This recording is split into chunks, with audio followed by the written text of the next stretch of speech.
melhorou. Amém. Vamos à palavra de Deus, irmãos. Último dia do ano e nós estamos falando sobre avivamento. Eu comecei falando aqui domingo passado, e nós já começamos há algumas semanas falando sobre avivamento. Eu comecei domingo passado falando sobre os agentes do verdadeiro avivamento. Para nós falarmos sobre essa palavra, eu pedi aos irmãos que lessem comigo Atos 17. Então abra sua Bíblia em Atos, no capítulo 17. E vamos ler a palavra de Deus. Eu li somente 2 versículos e depois eu fui lendo com os irmãos. Mas hoje eu gostaria de ler todos os versículos de 1 ao 6. Versículos 1 ao 6, nós vamos ler Atos 17, do 1 ao 6. Diz assim a palavra de Deus: E passando por Anfípolis e Apolônia, chegaram a Tessalônica, onde havia uma sinagoga de judeus. E Paulo, como tinha por costume, foi ter com eles, e por 3 sábados disputou com eles sobre as Escrituras, expondo e demonstrando que convinha que o Cristo padecesse e ressuscitasse dos mortos. E este Jesus que vos anuncio, dizia ele, é o Cristo. E alguns deles creram e ajuntaram-se com Paulo e Silas, e também uma grande multidão de gregos religiosos, e não poucas mulheres distintas. Mas os judeus desobedientes, movidos de inveja, tomaram consigo alguns homens perversos dentre os vadios, e ajuntando o povo, alvoroçaram a cidade, e assaltando a casa de Jason, procuravam tirá-los para junto do povo. Porém, não os achando, trouxeram Jason e alguns irmãos à presença dos magistrados da cidade, clamando: Estes que têm alvoroçado o mundo chegaram também aqui. Só até aí, por enquanto. Eu falei para os irmãos que em Atos 16, Paulo e Silas são presos em Filipos por pregarem o evangelho e por expulsarem o demônio de uma menina. E eles, é aquele episódio muito interessante que nós conhecemos, que quando eles estão presos perto da meia-noite, cantam e oram, e Deus manda um terremoto, treme o lugar, abre as celas. O carcereiro tenta se matar porque achou que todos estavam fugindo, e Paulo e Silas o impedem de fazê-lo. E ele e sua família são salvos e batizados.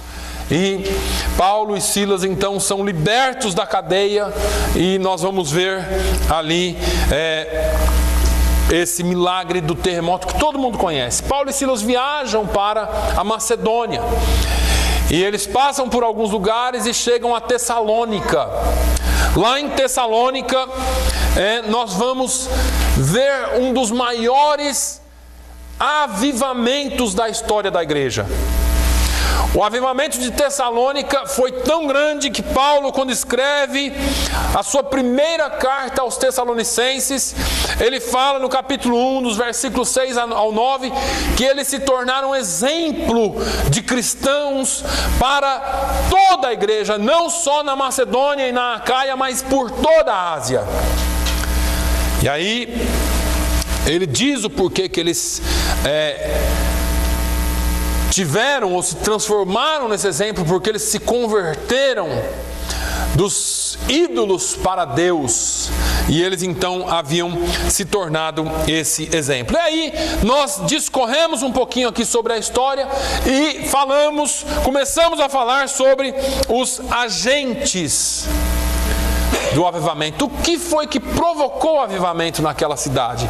O que foi que provocou o avivamento naquela igreja, que em 3 semanas a igreja estava formada? Em 3 semanas de pregação já existia uma igreja. Eu falei aqui domingo passado sobre 2 desses agentes. Um deles, o primeiro deles foi o Senhor Jesus. Paulo fala aqui em Atos, no capítulo 17, que ele, expondo e demonstrando que convinha que o Cristo padecesse e ressuscitasse dos mortos, e este Jesus que vos anuncio, dizia ele, é o Cristo. Então, o primeiro agente do avivamento naquele lugar foi Jesus. Entenda uma coisa, e eu disse isso aqui domingo passado: não existe avivamento em lugar nenhum em que Jesus Cristo não seja o centro da pregação da palavra de Deus. Se Jesus Cristo não for o centro, não há avivamento. Se o centro do meu avivamento é um milagre, se o centro do meu avivamento é a sua ou a minha, o meu enriquecimento ou a minha prosperidade, esse não é avivamento verdadeiro. É um artefato para atrair pessoas. É um movimento. Se o meu avivamento consiste apenas em dons ou em alguma outra coisa que tire Jesus Cristo do foco, que tire Jesus Cristo do centro, esse não é um verdadeiro avivamento. A igreja do Senhor precisa estar atenta a isso. Paulo, quando vai falar aos Tessalonicenses, na sua primeira carta, ele escreve dizendo: porque nada me propus saber entre vós, senão a Jesus Cristo e este crucificado. Nós não pregamos um Jesus que foi um grande profeta. Nós não pregamos um Jesus que foi um grande mestre, um grande sábio. Nós pregamos a Jesus Cristo, este crucificado, ressurreto de entre os mortos e vive para sempre e sempre. Amém. Então, Jesus Cristo é o centro da pregação. É o centro, ou deve ser o centro da pregação para que haja avivamento. O segundo agente do avivamento que eu falei aqui domingo passado, só recapitulando, foi a palavra de Deus. Irmãos, não existe avivamento em que a palavra de Deus foi deixada em segundo plano. A nossa pregação, como diz Paulo quando escreve aos Coríntios, não pode ser de sabedoria humana. Paulo fala aos Coríntios que estava acostumado com os filósofos, que estava acostumado com os grandes pensadores. Ele disse assim: a minha pregação para convosco não consistiu em palavras de sabedoria humana, mas em espírito e em poder. Nós precisamos pregar a palavra de Deus, porque segundo ela mesmo, segundo Paulo, a palavra de Deus é poder de Deus para a salvação, tanto do grego, quanto do judeu, quanto daquele que crê. Somente a palavra de Deus transforma, somente a pregação consistente da palavra de Deus pode transformar vidas e trazer avivamento. Isso me faz lembrar de quando Neemias e Esdras vêm a Jerusalém para reconstruir os muros. A Bíblia diz lá em Esdras que o sacerdote Esdras foi um dia, ele estava tão triste, e é um dos avivamentos mais estranhos da história da Bíblia, porque os judeus haviam se casado com mulheres de outras nacionalidades, e isso era proibido pela lei mosaica. E a Bíblia diz que Esdras pega o livro da lei, vai para a praça e começa a ler a palavra de Deus. E enquanto ele lia a palavra de Deus, ele chorava e lamentava os pecados do povo. E ele começa a ler a palavra e chorar e lamentar os pecados do povo. E diz que eu vou contextualizar para você entender. As pessoas iam passando, talvez alguém vindo com a enxada da lavoura, foi passando e parou, viu aquele cara de joelho lá chorando. Foi o sacerdote Esdras, e começou a ouvir ele chorar. e pedir perdão pelos pecados do povo e ler a palavra, porque a palavra dizia que o povo estava em pecado, e conforme ele lia a palavra e ele orava e ele chorava, pessoas foram chegando, se ajuntando a ele, orando também, chorando também, e houve um grande avivamento, de tal forma, e eu disse que foi um dos mais estranhos, que eles chegaram no sacerdote e disseram assim: nós despediremos as nossas mulheres com os filhos. Eles começaram a dar os bens para as mulheres, para os filhos, se desfizeram de tudo. Mas eles queriam estar em paz com Deus. Não me pergunte se essa questão era certa ou errada naquela época. Não entendo muito bem da lei da época. Mas o certo é que eles queriam fazer de tudo para consertar ou para reavivar a sua comunhão com Deus. Nós, como crentes, precisamos voltar à palavra de Deus. Irmãos, nós precisamos amar a palavra. Você e eu precisamos amar essa palavra. Você e eu precisamos ler essa palavra todo dia, estudar essa palavra todo dia, comer essa palavra todo dia. Porque se você não se alimentar fisicamente, você fica fraquinho. E aí tem os crentes cambaleantes aí na fé. Tem crentes que já não conseguem mais fazer nada porque não se alimentam mais.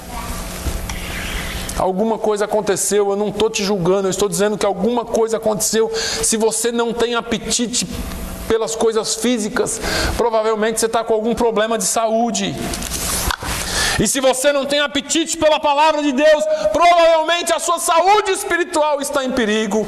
Você precisa do médico dos médicos hoje sobre a sua vida. Você precisa de um conserto hoje sobre a sua vida, para que você volte a ter apetite espiritual pela palavra de Deus. Somente o Senhor pode nos trazer de volta ao apetite pela sua palavra. As Escrituras precisam voltar a ser o centro da nossa vida.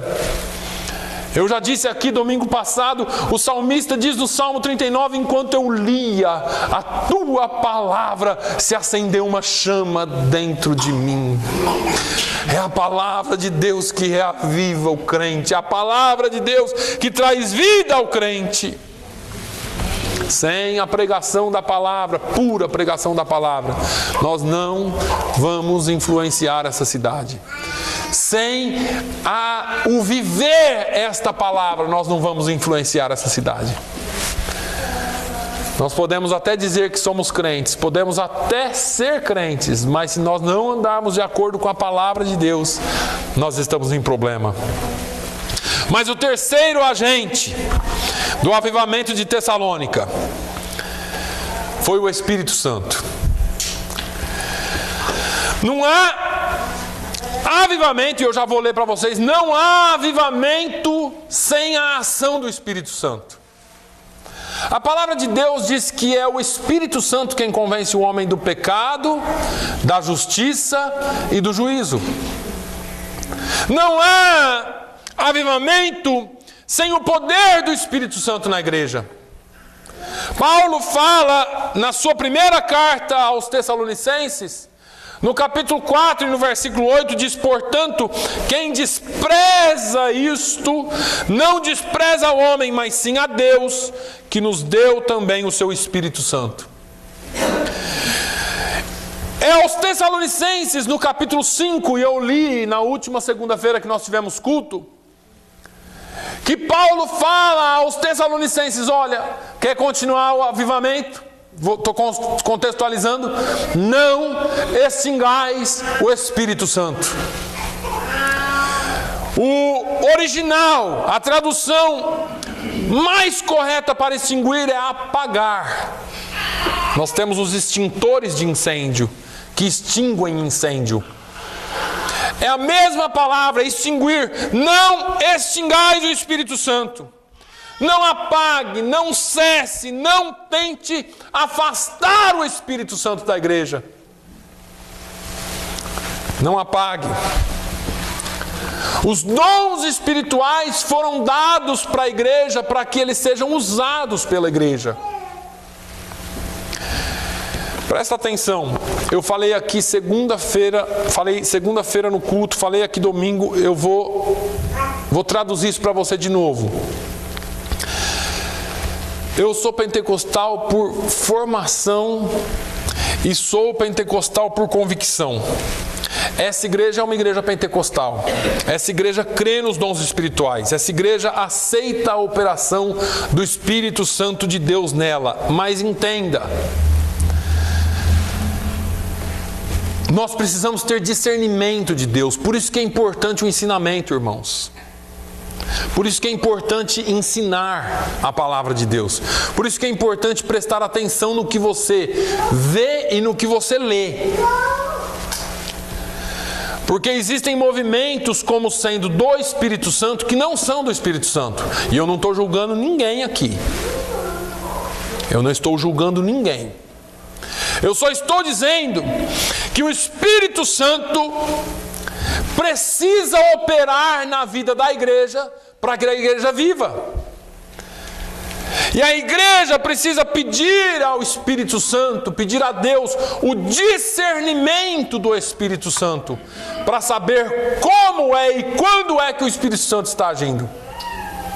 Nós não podemos fazer as coisas de qualquer jeito. Mas o fato é que desde que o Espírito Santo foi enviado como o Consolador, como aquele que ia nos encher em Atos 2, a Bíblia diz que estavam todos reunidos no cenáculo, e estavam orando, e estavam no mesmo sentimento, estavam concordantemente orando, e de repente veio do céu um som, como de um vento veemente e impetuoso, e encheu o lugar onde eles estavam assentados. E foram vistas por eles línguas de fogo, ou línguas repartidas como que de fogo, as quais pousaram sobre cada um deles. E todos foram cheios do Espírito Santo. Todos foram cheios do Espírito Santo. Pastor, então agora todos nós temos que falar línguas? Não. Não, senhores. Vamos lá para o ensinamento do apóstolo Paulo. Vamos lá para os Coríntios. Vamos aprender sobre dons espirituais. Não são todos que vão falar em línguas, não são todos que vão profetizar, não são todos que vão ter visão, não são todos que vão ter revelação, não, senhores, mas o Senhor, a Bíblia, Paulo ensina que Deus dá à igreja os dons de acordo com o que é necessário para a igreja. Existe ordem para a operação do Espírito Santo na igreja, até porque o Espírito Santo não é desordeiro. Agora, deixa eu dizer uma coisa para os irmãos: sem a ação do Espírito Santo, a igreja não caminha.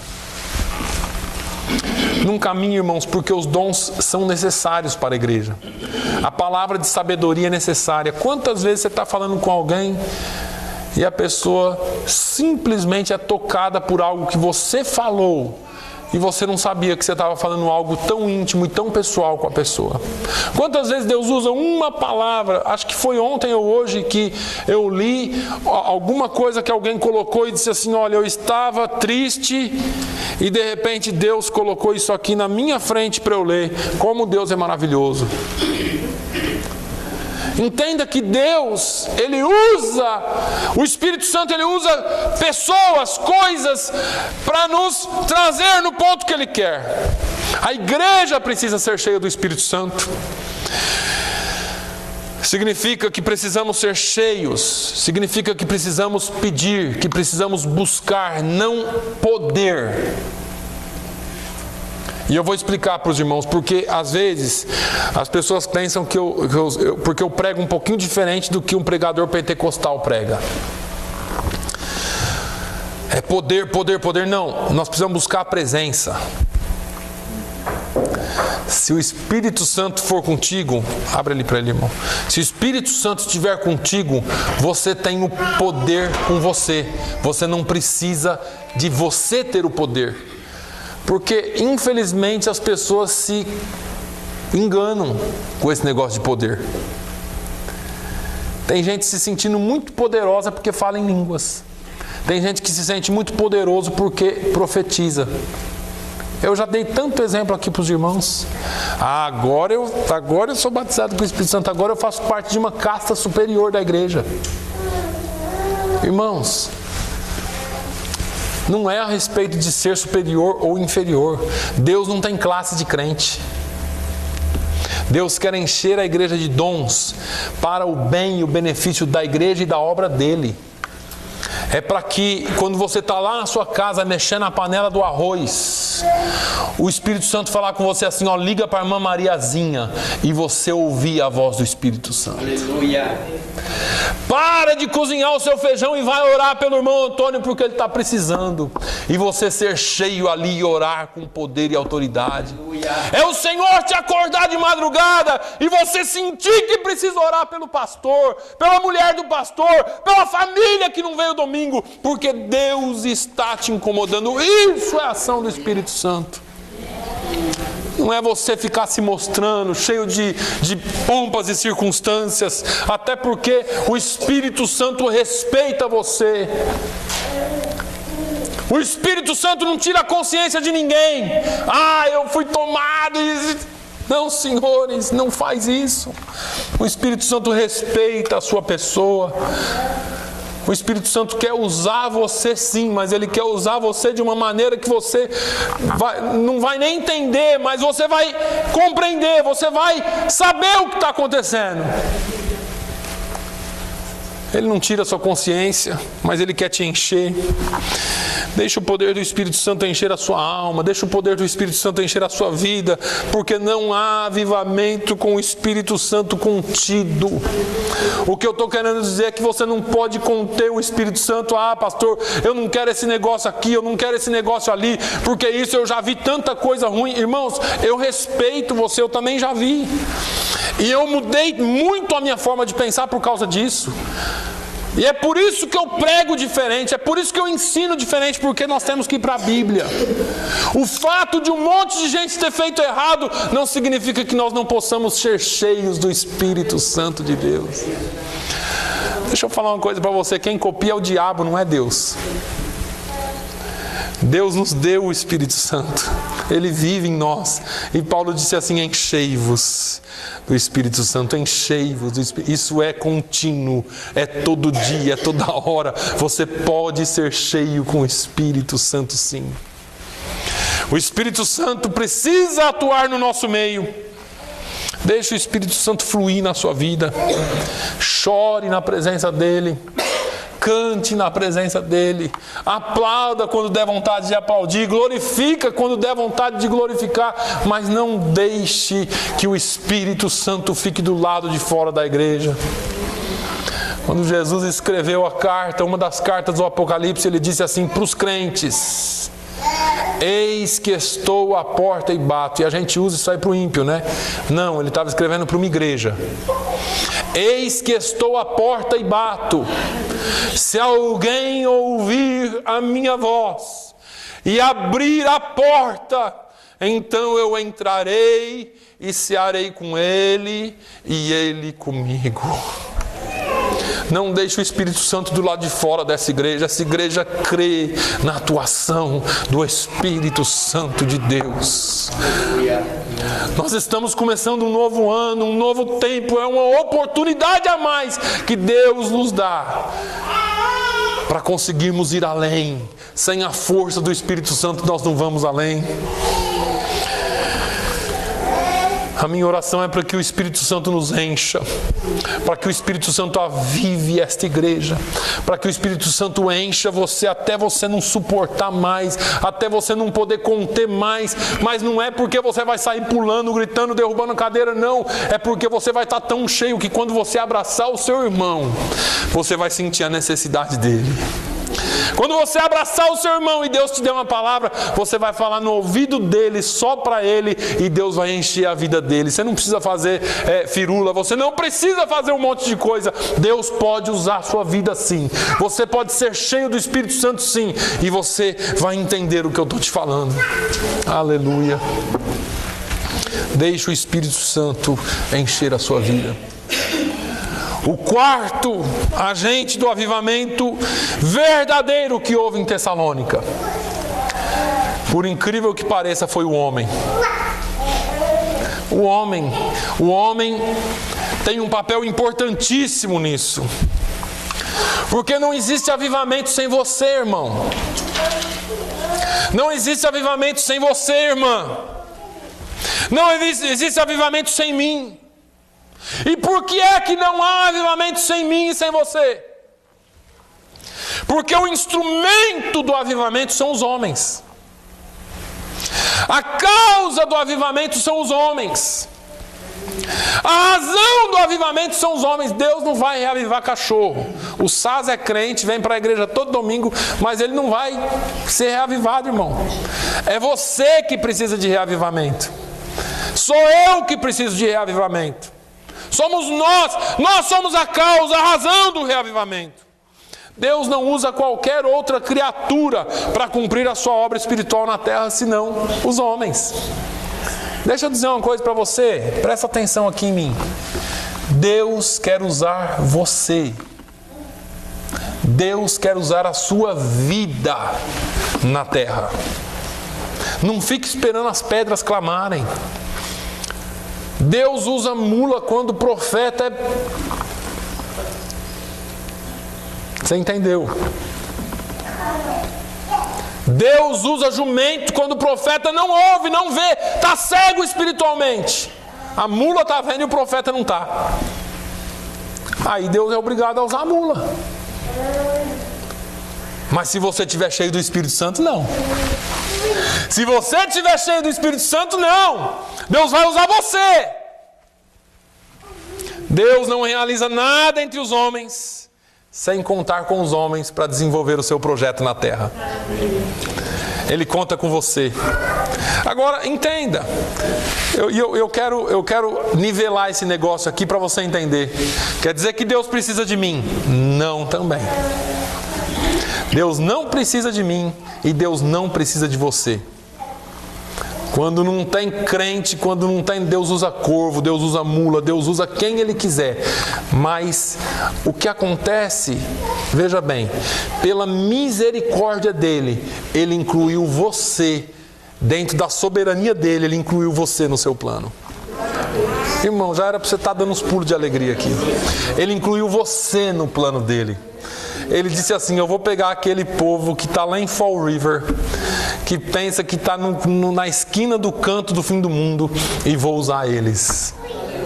Vou usar cada um deles. Irmãos, é muita glória, é muito privilégio para nós. Deus escolheu-nos para usar em suas mãos.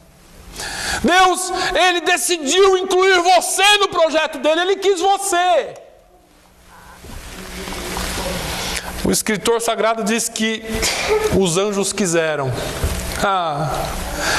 Os anjos quiseram.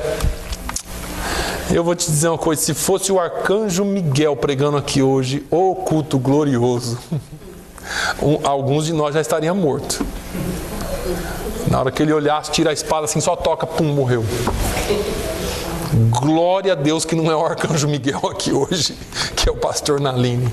Glória a Deus que não é o arcanjo Miguel, porque eu já estaria morto, você já estaria morto. Deus, Ele incluiu você. Imagina só você, irmãos. Deus olhou para os anjos e eu imagino, só imagino assim. Vou tentar aqui. Os anjos chegando e falando assim: Deus, deixa a gente fazer esse negócio. Deixa a gente pregar. Porque o escritor diz que os anjos quiseram fazer isso. Deixa a gente. A gente vai anunciar sobre o nosso rei. Deixa a gente ser os embaixadores. Deixa. Manda a gente para a terra lá. Né? Que nem passou um filme aí um dia desses aí sobre os anjos aí. Manda a gente lá para a terra, para a gente fazer a obra. Não. Eu quero usar seres imperfeitos para curar seres imperfeitos. Porque Deus usa as coisas loucas desse mundo para confundir as sábias. Eu quero usar seres imperfeitos. Eu quero usar torrões. Que eu vou ter que espedaçar primeiro, quebrar todo primeiro. Derramar a água do meu espírito. Fazer o barro e moldar como vaso para que eles sejam de glória na minha casa e na terra. Deus escolheu você. Deus poderia ter escolhido qualquer um, mas Ele olhou para você e escolheu você para fazer essa obra. Escolheu a mim e muitas vezes nós cruzamos os braços e falamos, não vamos fazer. Não é problema meu. Deus quer usar você, Ele não desistiu de você ainda. Ele escolheu você.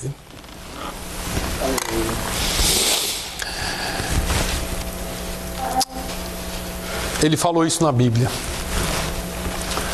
Eu estava lendo Êxodo,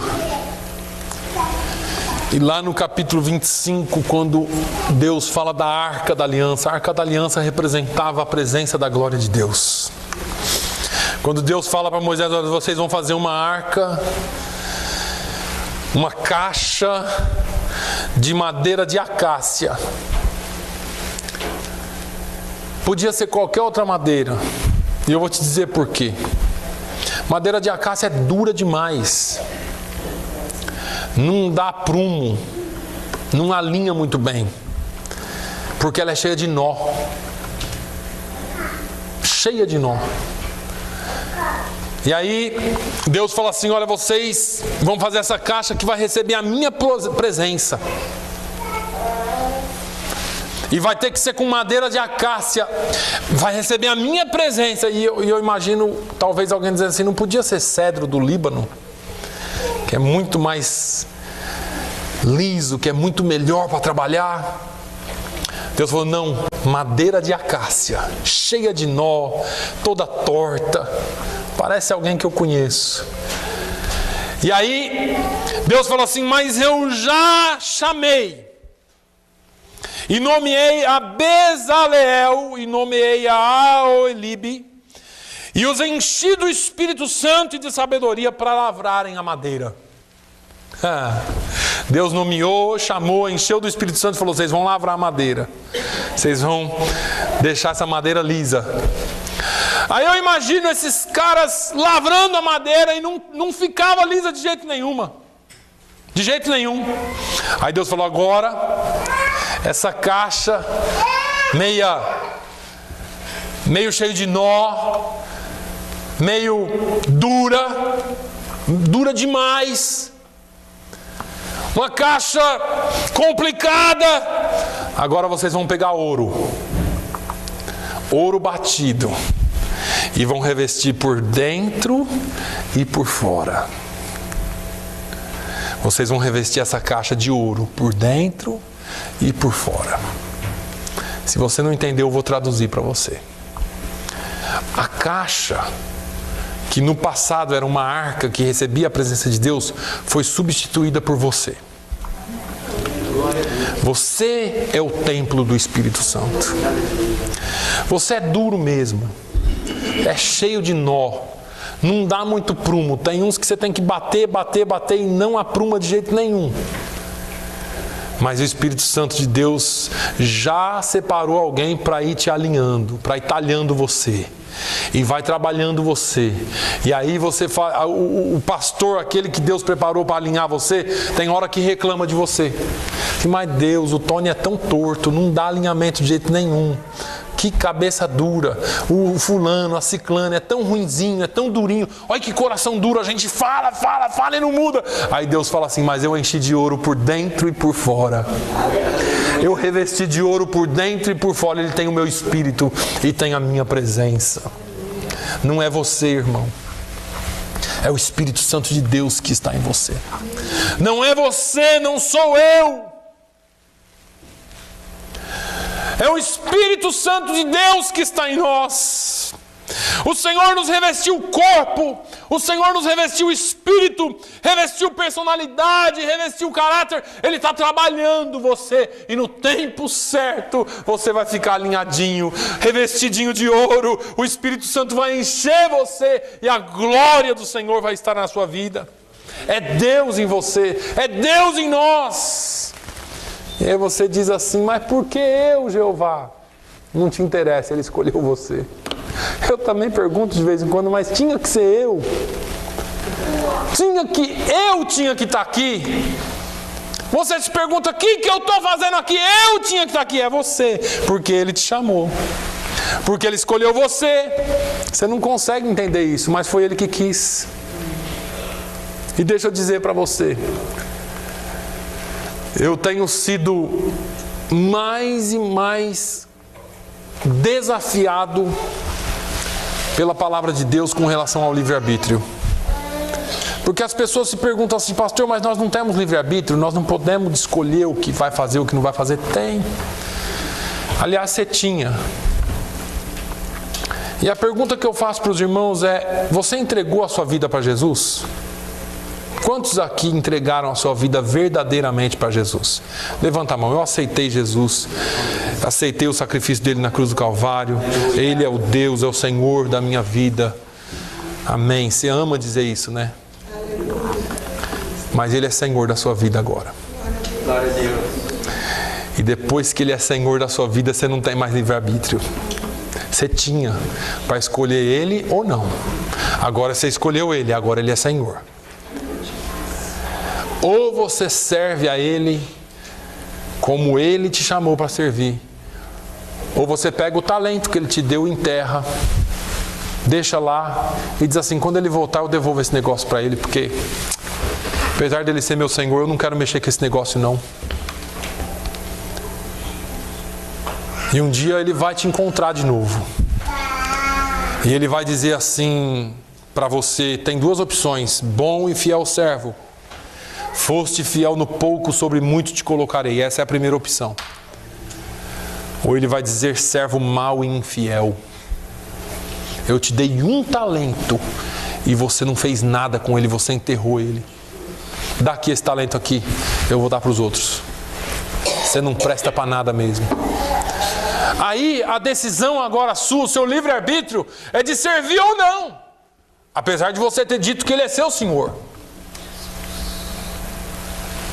E a gente fica nessa questão.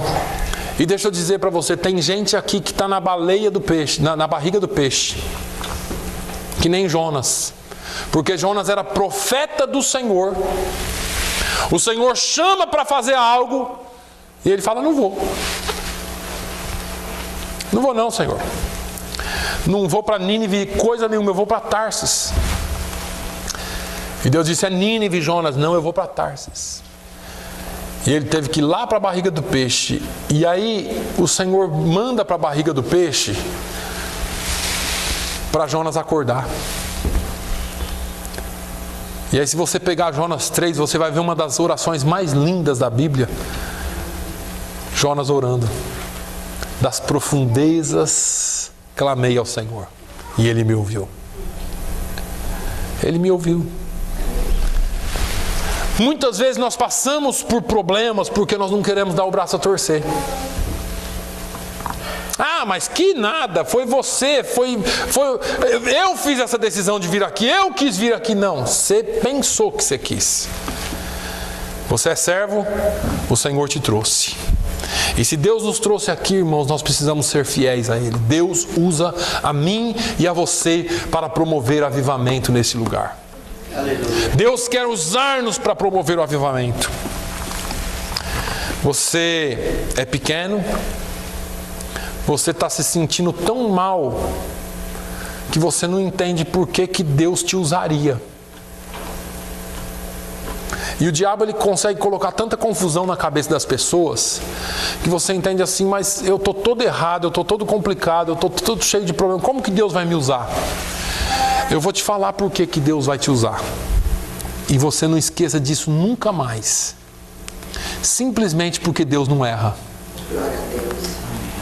Não, irmãos, é sério. Você acha que Deus errou com você? Deus não erra.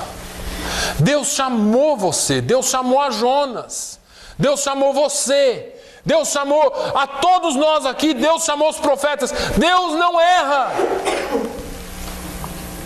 Deus não errou quando Ele olhou para você e falou assim: eu vou mandar o fulano, a fulana lá para Fall River. Vou mandar o ciclano para tal buraco, segundo a sua cabeça, né? Estou dentro de um buraco aqui. Como eu disse, estou na curva da esquina do fim do mundo.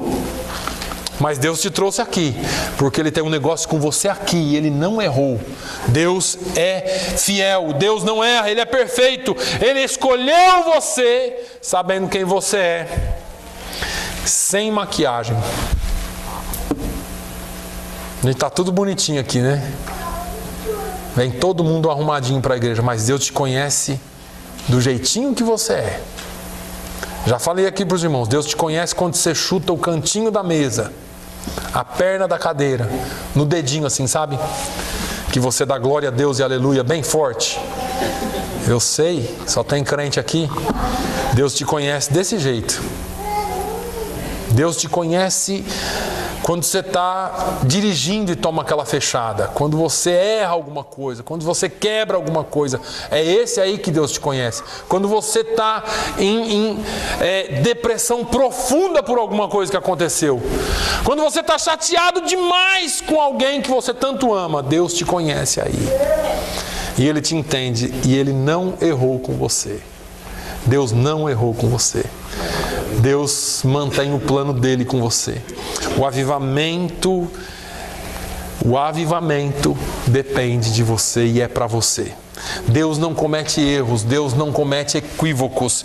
Deus não te chamou para ser um fracasso. Deus não te chamou porque você é a vergonha da casa, como você pensa. Deus não te chamou olhando dessa forma para você. Ele te chamou e disse assim: eu chamei, escolhi, chamei-te pelo teu nome, tu és meu, eu tomo você pela mão direita, eu levo você para Fall River, eu levo você para onde eu quiser, mas onde você estiver, você é plano e projeto meu. Glória a Deus. Você não pode pensar que você é um erro. Você não pode pensar que você, dentre todas as coisas que Deus fez, foi um erro, porque Deus conta com a sua vida para mudar a vida e a história dessa cidade. Glória a Deus. Quantos aqui creem que Deus pode restaurar essa cidade? Aleluia. Eu creio. Eu creio, irmão. Vocês não sabem como eu creio. E vocês não sabem como eu tenho certeza do que eu estou fazendo aqui. Como eu tenho certeza do que Deus me trouxe aqui para fazer. Vocês não sabem como Deus tem usado essa igreja para restaurar vidas e famílias. Vocês não sabem a luta espiritual que está acontecendo hoje, agora, nesse instante, porque existem pelo menos 10 pessoas sendo trabalhadas. Pelo menos 5 famílias sendo trabalhadas aqui nessa igreja, que ainda não estão aqui, mas vão estar em nome de Jesus. Pessoas que do nada estão perguntando. O ano passado eu fui renovar o meu seguro, porque esse ano, em agosto desse ano, eu fui fazer um procedimento, cheguei lá, tinham cancelado o meu seguro. Eu fui, renovei o seguro com a senhora, e agora em dezembro é obrigado a renovar de novo para alguns tipos de seguro. E eu fui renovar. E eu cheguei lá, ela se lembrou de mim pelo nome e pela aparência, e ainda disse assim: eu passo em frente à sua igreja todo dia e tenho me incomodado para entrar na sua igreja, eu posso ir lá? Eu falei: não só pode, mas você é minha convidada especial. Ela vem com a família, mas é uma luta. É uma luta. Por quê? Porque tem a herança, tem a tradição. E ela disse assim: mas meus pais são tudo católicos, meus avós são católicos. Eu falei: não falo de religião lá. Meu negócio é Jesus e a palavra dele. Esquece esse negócio de religião e vem louvar a Deus conosco, nos visite. E ela disse que todo dia ela traz o filho para estudar na escola aqui atrás, no CUS. E ela falou: todos os dias eu passo lá e falo assim: é a igreja daquele pastor, eu preciso parar aí um dia. Eu preciso parar aí um dia. Irmãos, Deus está movendo, e eu sei que você e eu somos agentes de Deus aqui nessa cidade. cidade. Vamos representá-lo bem. Lembre-se, os anjos queriam, mas você foi escolhido para estar aqui. Amém? Em nome de Jesus, abrace isso. Fique de pé, por favor. Aleluia. Glória a Deus. Sim, ó Deus, nós esperamos um grande avivamento. Nós não esperamos um grande movimento, mas nós esperamos, ó Deus, um grande mover do Teu Espírito dentro de cada um de nós. Não queremos uma movimentação no parque, um grande evento só. Nós queremos um mover do Teu Espírito em que cada um de nós sejamos um agente incendiador, um incendiário, que bote fogo nessa cidade, ó Deus, mas fogo do Teu Espírito Santo. Que vidas sejam restauradas ao falar conosco. Que vidas sejam tocadas e impactadas ao falar conosco. Que vidas sejam transformadas pelo nosso testemunho e pela Tua palavra que está em nós, ó Deus. Pai, somente a Tua palavra pode mudar. Somente a Tua palavra pode transformar. Meu Deus, que o nosso projeto para 2018 seja um projeto de avivamento. Não um projeto de mais eventos, não um projeto de grandes eventos, mas um projeto de avivamento em nós, a começar individualmente em nós, com mais leitura da Tua palavra, com mais entendimento na Tua palavra, com mais oração, com mais unidade. Oh meu Deus, não deixe que nada venha destruir a nossa unidade, mas que a Tua mão esteja conosco. Te louvamos, ó Deus, pelo que passou e te agradecemos pelo que virá, porque nós sabemos que é glorioso. No nome de Jesus, ó Deus, nos dê um ano abençoado, nos dê um começo de ano cheio de vitórias, e quando as lutas vierem, Senhor, que nós tenhamos a certeza de que o Senhor está conosco e que nada nos separará do amor de Cristo Jesus. Pai, nós te louvamos, nós te agradecemos e te damos e rendemos glória no nome de Jesus. Que o amor de Deus, a graça do nosso Senhor e Salvador Jesus Cristo, a comunhão e a consolação do Espírito Santo seja sobre todo o povo de Deus, hoje e sempre. E todos digam amém. Amém. Amém.